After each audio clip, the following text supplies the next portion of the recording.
Muito amados irmãos e irmãs no Salvador Jesus. Hoje nós queremos refletir sobre a natureza da Igreja de Cristo. Justamente hoje, quando a Igreja Evangélica Luterana do Brasil e a nossa paróquia do Recife, em Pernambuco, celebramos como igreja histórica e litúrgica o Dia da Santíssima Trindade.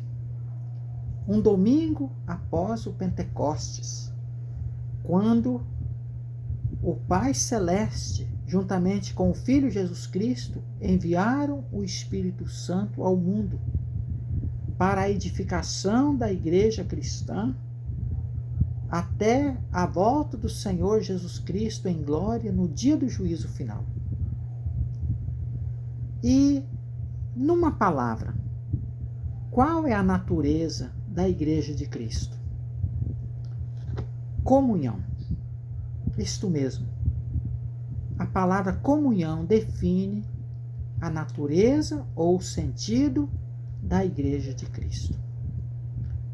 Uma comunhão tão sólida, construída sobre a rocha Cristo, como ele próprio disse: edificarei a minha igreja, e as portas do inferno não prevalecerão contra ela.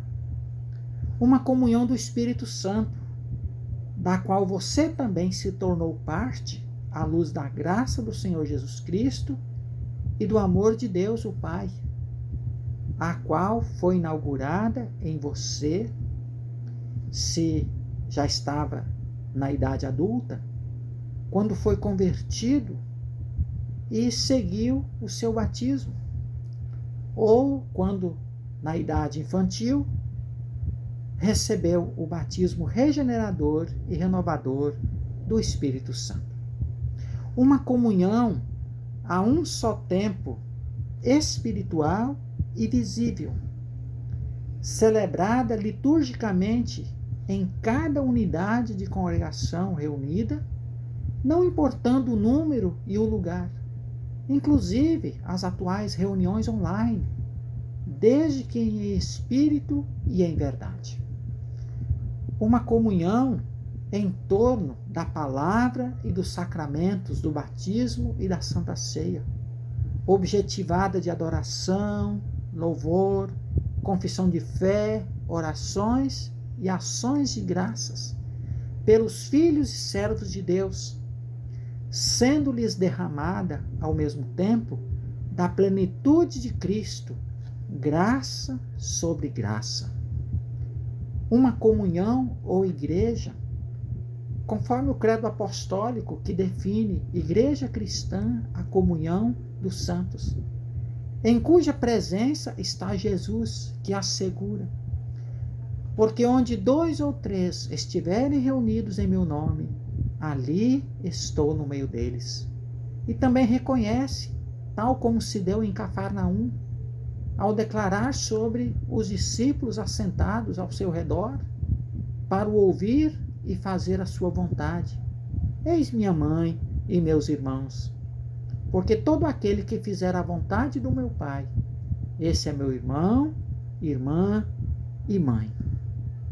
Uma comunhão, enfim, de fé, amor e partilha, promulgada, desejada e abençoada por Jesus, como a da igreja primitiva de Jerusalém, cujos cristãos perseveravam na doutrina dos apóstolos e na comunhão, no partir do pão, isto é, a Santa Ceia, e nas orações, enquanto o Senhor lhes acrescentava dia a dia os que iam sendo salvos. Alerta, porém, máxima: só uma coisa poderá desestabilizar a comunhão ou a natureza ou sentido da Igreja do Senhor Jesus na sua vida: o isolar-se. Satanás, atento às fraquezas da natureza carnal e pecaminosa de cada um, e bem assim aos cuidados do mundo e o que ele oferece, age como os leões das savanas africanas, a espreitar e afugentar manadas de animais com o objetivo de isolar e devorar alguma presa. Assim se deu com o discípulo André. 8 dias afastado dos demais apóstolos foram suficientes para torná-lo cético e egocêntrico diante da notícia da ressurreição de Jesus. Não sem razão, exorta a todos os cristãos o apóstolo Pedro na sua primeira carta: sejam sóbrios e vigilantes. O inimigo de vocês, o diabo, anda ao derredor como leão que ruge, procurando alguém para devorar. Resistam-lhe, firmes na fé.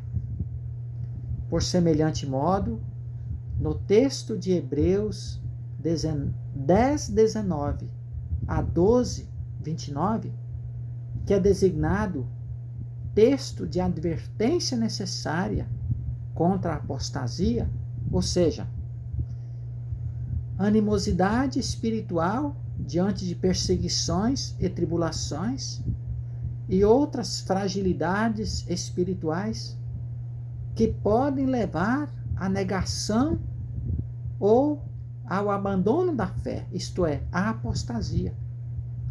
Por isso, no contexto deste grande texto, estão as palavras do autor, da parte de Deus. Não deixemos de nos congregar, como é costume de alguns. Pelo contrário, façamos admoestações, ainda mais agora que vocês veem que o dia se aproxima.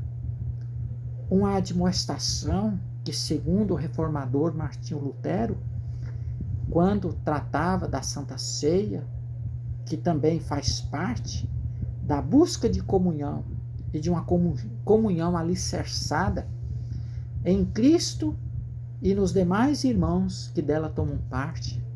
Assim, diz o reformador, é mister que se insista em pregar, para que as pessoas não fiquem indolentes e aborrecidas, porque sabemos e sentimos como o diabo continuamente se opõe a essa admoestação de buscar comunhão e aos demais exercícios cristãos, e deles afugenta o quanto pode. Está no livro de Concórdia, no Catecismo Maior. Diante disso, presencialmente ou online, em contínuo resgate da comunhão do Espírito Santo, da qual eu e você também somos parte, vamos nos esforçar para manter essa unidade de celebração, vivência e coparticipação daquilo que de mais precioso e puro nós temos em comum em nossa realidade de Igreja de Cristo e da Reforma Luterana. Ou seja, as doutrinas da distinção das Escrituras entre lei e evangelho. Outra doutrina da justificação pela fé na graça de Deus em Cristo. Do sacramento do batismo como meio de regeneração do Espírito Santo e início da vida cristã. Da Santa Ceia como presença real do corpo e do sangue de Cristo em, com e sob o pão e o vinho para perdão e fortalecimento. E a doutrina da vida eterna, entre outras. Portanto, firmados em Cristo, que é o lema da IELB em 2021, firmados em Cristo com dignidade, ousadia, perseverança, em um só Espírito, como uma só alma, estejamos a lutar juntos pela fé evangélica, mantendo entre nós, no nosso contexto de família da fé, a unidade do Espírito Santo, nos instruindo mutuamente, nos aconselhando mutuamente e trabalhando juntos em prol, como instrumentos do Espírito Santo, com os nossos dons e talentos e tempo como instrumentos do Espírito Santo na edificação da Igreja de Cristo. Que assim seja. Que a graça de nosso Senhor Jesus Cristo, o amor do Pai e a companhia do Espírito Santo estejam com todos vocês hoje e sempre. Amém.